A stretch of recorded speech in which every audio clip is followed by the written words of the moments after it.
Hi, this is Mark 2, and for each and every month is ang goal ko is makapag-upload and tell story kung ano yung nagiging bago or something na nangyayari dito sa kwarto ko. It's just more of like, it's just a kwarto pero in terms of, syempre, expanding things sa mga maaarating. So for today is I'm going to tell what happened dito or yung naging changes sa kwarto ko all throughout this whole month. It's kind of a long story as well. So yeah, I'm gonna start.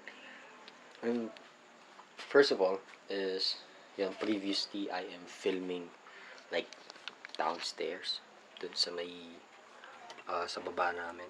Pero as of now, I am filming dito.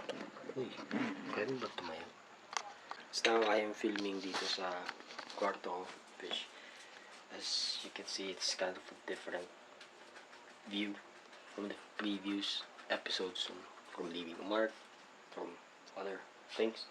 Kaya, yeah, I just want to share what really happened dito sa kwarto. So, going back this whole month, at the end, or by the end of January is, pinlano ko ng start na buuin yung kwarto. Like, gusto ko na siyang ayusin into something na pwede siyang gawing kind of a studio para mapag-film and everything. Tapos, yun. Kaya din pag-isipan ko na bumili ng pintura, tapos ayusin siya kahit paano. Bumili mga such appropriate things para sa kwarto. Yan. Kung nakita niyo yung Mark 1, diba ang lala nun? Napakakalat. Kung ano na yun, nakakalat. Ang dumi-dumi. Pero ngayon, it is kind of a different thing now. And first of all, is this.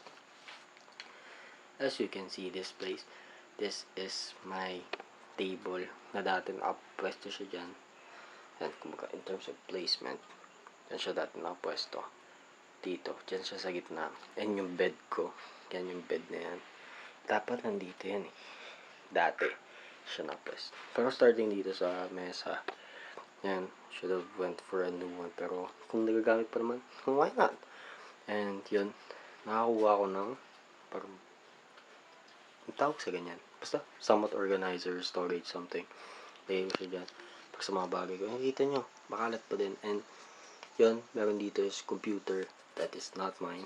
Computer yan ay Kuya Sky. Hi Kuya Sky. Thank you sa pagpapayara mo ng computer na ako madalas gumagamit.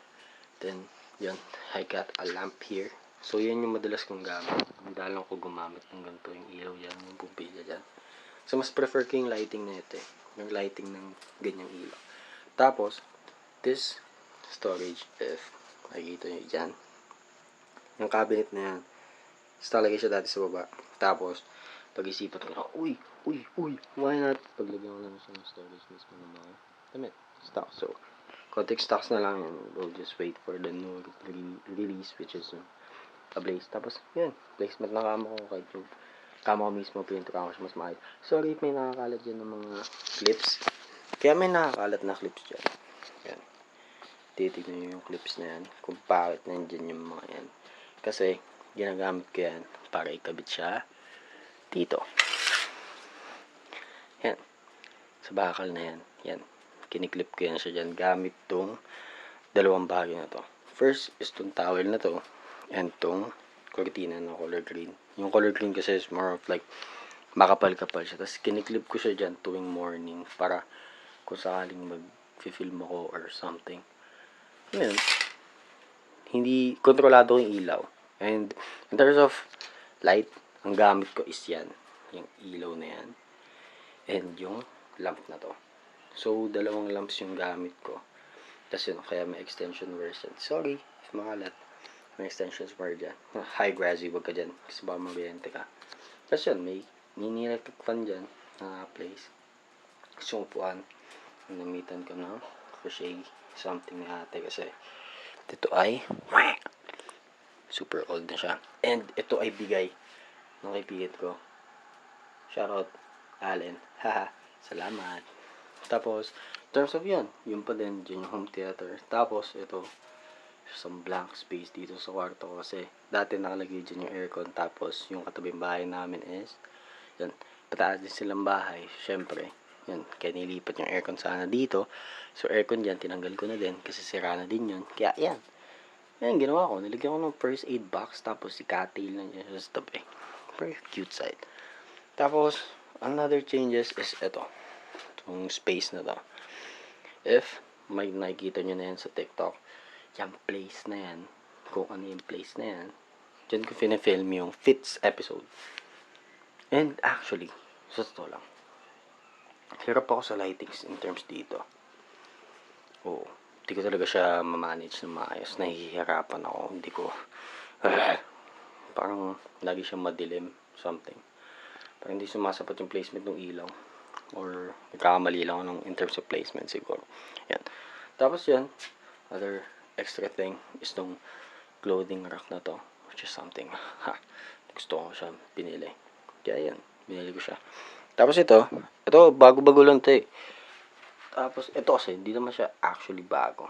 Ito yung cage nitong asong to. Hi Gracie. Kasama ka dito sa kalukuhan ko.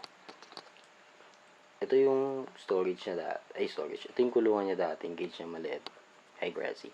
Ito yung storage niya na maliit. Kasi ate inayos niya. Something na, kind of, ano siya. Parang nagmukha siya storage. Kasi yun, pinaglagyan ko ng mga damit ko na bago laba. Tapos, di ko pa kasi malagay siya sa cabinet. Parang nakakasan kasi ako sa style niya. Kasi nanggigiglo ko sa'yo. Love you. Love you. Kasi yan. Basket ko ng bagong laba din yan. Tapos ito, nagtatapakan ko. Ito is something na ano siya. Palatik talaga siya. Tapos kasi yung ganda ng pattern niya. Sumikot-ikot pa si Gracie na. Ganda ng pattern niya. Tapos yun, since nga there's a lapag, naka-tiles to dati. Source pa ako. Naka-tiles to dati. Tapos lahat yan. Pinagtitik-tik ko yung tiles dyan. So, maglalagay ako ng video kung ano yung mga nangyari ng pagtitik-tik ko ng tiles. Tapos magpa-background story ako ng konti. Kaya, ito yun. So, here are the onting videos na nahanap ko pa when inayos ko yung kwarto ko before. Kwarto? Ano ba yan? Tapos, tinulungan ako dyan ni LK, ni Lance, tsaka ni Nico, mga kalasi ko, para simulan na mapinturahan yung kwarto ko. And, yun. Tamo, diba? Ang daming damit.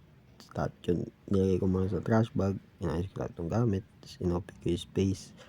Inopen namin yung space para mapag-start na mapagpintura. Tapos, ayan. Nahirapan pa kami buksan yung lata ng pintura. Tapos, pilaan siyang puputok. Tapos, yun na. Start na yung pintura. Tapos, ito, yung sa pagtitik ng tiles, tinulungan ako dyan ni J-Roy. Nauna. Kaya, itong mga clip na nandito is almost wala ng tiles dyan sa may side. Kasi naubos niya na yung ibang side. Sa kabilang side ako. Naubos ko na. So, mostly na nandyan is yung talagang makakapit na tiles.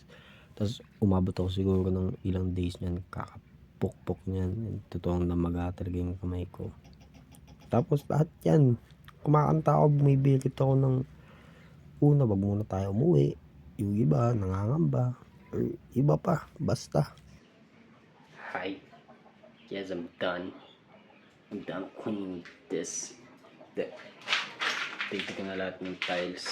So, ang nagtitira ko na lang nagagawin is yung linisin yung mga tiles. Tapos, ilagay sila sa lagayan kung man sila itatapon. Ito na lang sila. Boy. Hirap na ito. Ito ko pinang-nagtagal.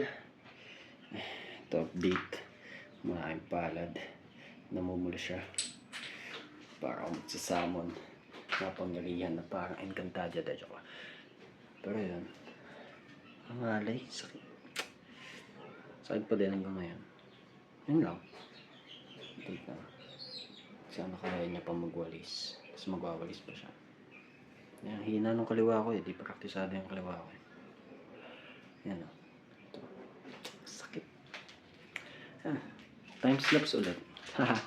Yes, ito nyo naman. Mukha na akong ewan. Tapos sobrang dry ng buhok niyan kasi halo ng alikabok. Tapos galit, pagod, inis. Tapos wala, naging therapy ko yung isang buong tasty. Tapos peanut butter, ubusin ko ng isang upuan lang. Habang nanonood ng flip top. 'di ba? Angas. Tapos ito na yung mga panahon na medyo nagbabadya na yung katawan ko. So, pinlaro ko pinturahan yung mga bakal doon sa bintana pati sa kama. Kaya ako bumili ng isa pang pintura. Pero halos hindi na ako magalaw. As in, yun. Tapos after nyan, ito na yung last clip. Ito na yung nag-store ko. Tapos after nyan, boom! Pag uwi ko ng Pampanga, may site na ako. Haha, kawawang tao. Tapos, proceeding, dito naman sa cabinet na to.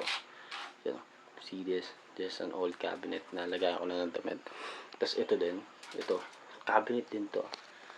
Lagayan siya ng mga kung anong gamit.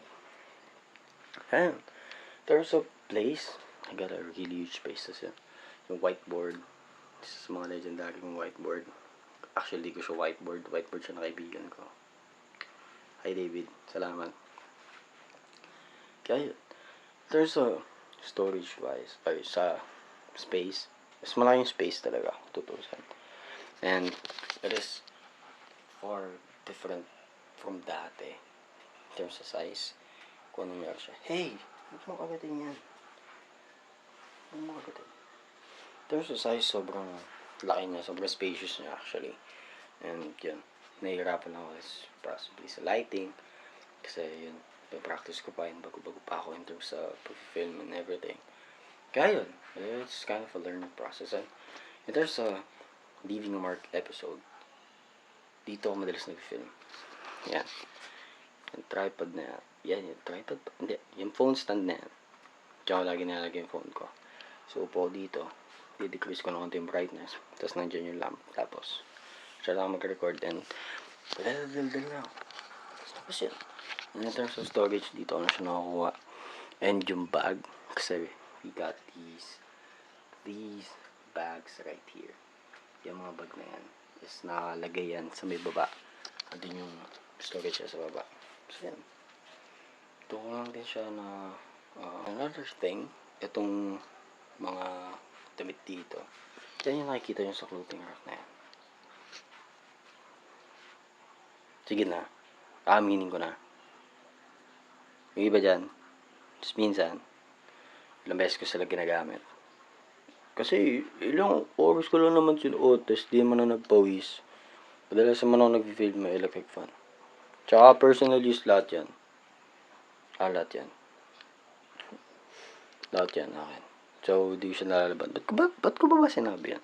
Pero, anyways, tapos yun, may sapatos ako dyan sa baba. May legendary Kobe replica. Tapos, may sapatos din dito sa baba. Kaya yun. Pero in terms of filming, ayun, gamit ko rin pala itong tripod na ito. Got to mention this. This is not also mine. This is also borrowed. So, napakaswerte ko sa mga tao na nasa paligid ko kasi from PC to camera to tripod to peripherals is mostly hindi sa akin. Oy! Huwag mo kagatin yan. Duko ka. Huwag mo kagatin yan. Okay. You go out and play outside, okay? Ang cute mo. Go. Kaya, there's a place. Really got a spacious one actually. And then, place where I work to where I edit. In terms of where I edit things, sa phone ko lang lahat. Kaya kahit ito, sa phone ko lang ito edit. So, it is more of like an film, then transfers PC, transfers phone, then edit, then upload, then delete. Kasi limited lang din yung storage kasi may mga ibang importante na nakalagay sa phone. Kaya yun, ganun naman siya. Kaya as of now, this is the place. Actually, it is such good space for me personally. Masasabi kong it is kind of a good space. Kasi, yun, marami pa rin mga nagagawa. It is kind of free. And it is much more comfortable. Tsaka yung pintura niya kasi puti, mas maaliwala siya para sa akin. Ang perfect niya sa dilaw na ilaw. Kaya, yun. In terms dun sa magiging story dun sa kung may nangyari nung nagpupuk po ako. Doon nakikikwento yun habang naka-timelapse siya doon. Kaya, yun na siya. And yan. So, this is my room. This is a spin lock. A final spin lock. Tapos nasa gitna ako nakapwesto. here, here, here, here, here. Yeah. Oh, that's pretty much everything. And I really do hope that this upcoming March is kind of a different story for us. Hope karoon din ng bago. Not just for me, but for each and every one of us. Man, according things, to achievements, and bagong things na nangyayari sa buhay natin as we go on and we keep moving forward in life. And I guess that's pretty much everything. For more improvement and greatness to do in life. And as always, Mark's roommate, and we're bound to be more.